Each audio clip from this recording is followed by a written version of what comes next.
Welcome to this explainer. Today, we're unpacking the incredibly complex 1,000-year history of the Devadasi system. We're going to track how it started off as a highly respected tradition of temple arts, and then look at its tragic, heartbreaking decay into a system of brutal, caste-based exploitation.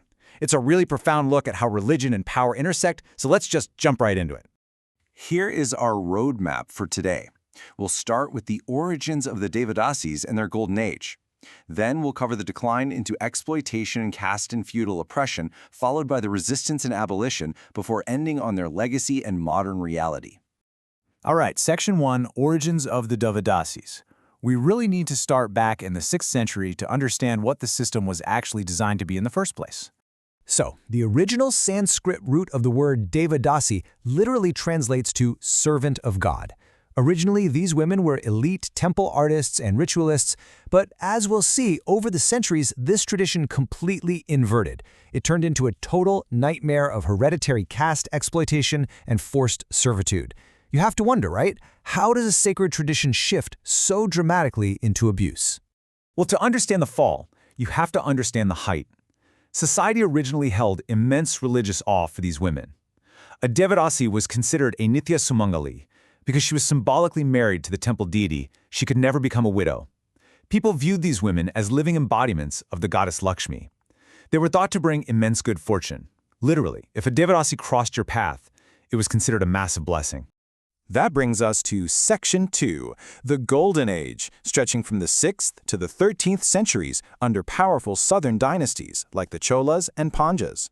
To give you an idea of how wealthy and influential these women once were, there's an inscription from 872 AD at a Tanjavur temple. It records a single Devadasi donating 56 grams of pure gold to the temple. I mean, that is a serious amount of wealth.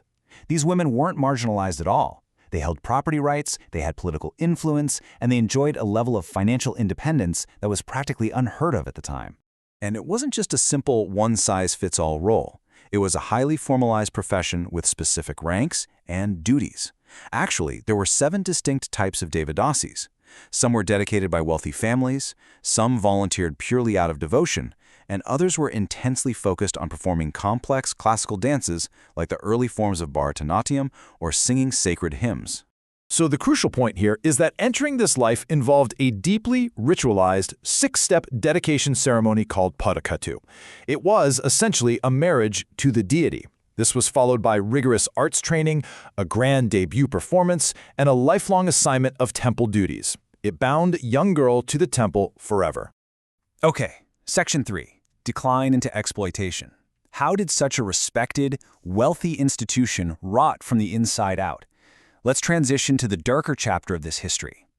The turning point wasn't just an overnight thing. As massive medieval empires like Vijayanagara fell apart and the British arrived, traditional temple economies completely collapsed. Temples lost their royal funding, and this catastrophic loss of income left the Devadasis financially unprotected and incredibly vulnerable to local power dynamics.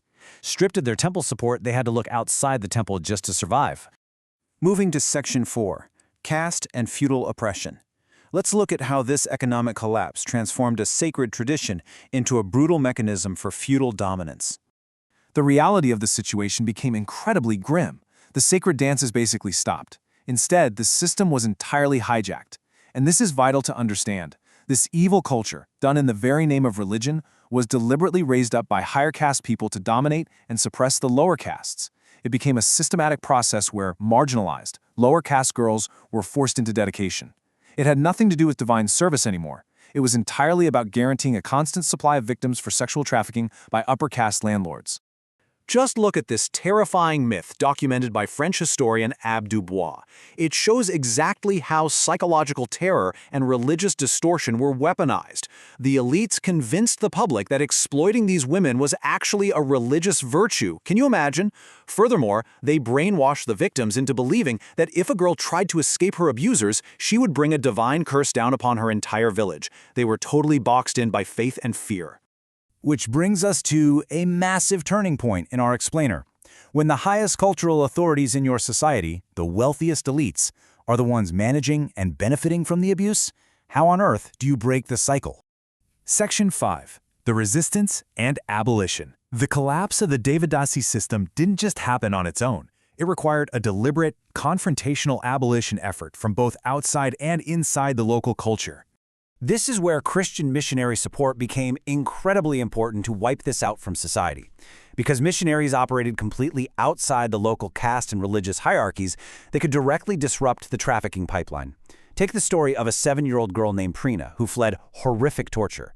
An Irish missionary named Amy Carmichael defied the powerful temple guards, totally refused to hand the girl back, and eventually built a massive 100-acre sanctuary to physically protect, educate, and rehabilitate rescued girls. You literally cannot dismantle a system like this without giving victims a safe, physical place to run to. But of course, sanctuary was only half the battle.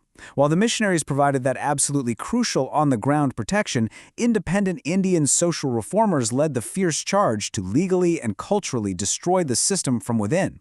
Visionaries like Kundukuri Veerasalingam publicly shamed the elites who participated, while Dr. Muthulakshmi Reddy fiercely attacked the legal foundations.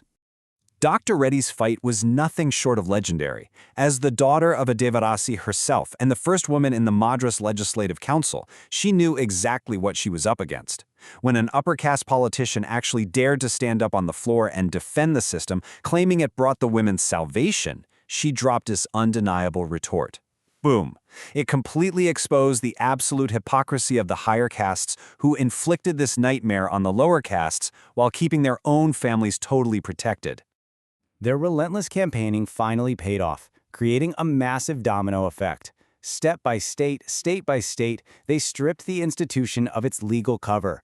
This culminated in a series of powerful prohibition acts spanning from 1934 all the way to 1988. Finally, Section 6, Legacy and Modern Reality. Where do we stand with all of this in modern India? Honestly, we are left with a deeply uncomfortable, paradoxical legacy. Today, elite society proudly celebrates the beautiful classical dances, like Bharatanatyam, which were historically preserved by the Devadasis. Yet the very women who kept these arts alive suffered generations of severe stigma, exploitation, and abuse. And they're often completely forgotten by the society that enjoys their art today. And the fight isn't totally over. You'd think this was ancient history, right? Actually, as recently as 2022, the National Human Rights Commission had to issue notices because the practice is still illegally continuing in certain isolated pockets. The intersection of deeply entrenched caste domination and extreme rural poverty means we have to stay vigilant. Thankfully, a lot of the incredibly brave NGOs fighting this on the ground today are actually founded and run by former Devadasis themselves.